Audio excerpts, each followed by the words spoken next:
আসসালামু আলাইকুম everyone, welcome back. মিথ্যা প্রতিশ্রুতি, এই গল্পটা আমি প্রায়শই বলি, আর এই গল্পটা প্রত্যেকটা মানুষেরই জানা প্রয়োজন। কানাডার এক বরফ শীতল রাতে এক কোটিপতি তার ঘরের সামনে এক দরিদ্র বৃদ্ধকে দেখতে পেলেন। তিনি বৃদ্ধকে জিজ্ঞাসা করলেন, এত ঠান্ডায় আপনি কিভাবে আছেন? আপনার গায়ে তো কোনো উষ্ণ কাপড় নেই।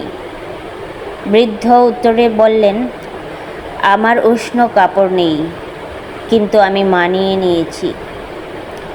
কোটিপতি উত্তর দিলেন, আমার জন্য একটু অপেক্ষা করুন, আমি আপনার জন্য একটা উষ্ণ কাপড় নিয়ে আসব।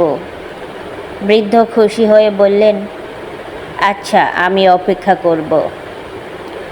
কোটিপতি তার বাড়িতে ঢুকে নিজের কাজে এতটাই ব্যস্ত হয়ে পড়লেন যে বৃদ্ধের কথা একদমই ভুলে গেলেন। সকালে ঘুম থেকে উঠে বৃদ্ধের কথা হঠাৎ মনে পড়তেই তাড়াহুড়ো করে বেরিয়ে এলেন। কিন্তু বৃদ্ধ তখন আর বেঁচে নেই। ঠান্ডায় জমে গিয়ে একদম বৃদ্ধের মৃত্যু হয়ে গিয়েছে।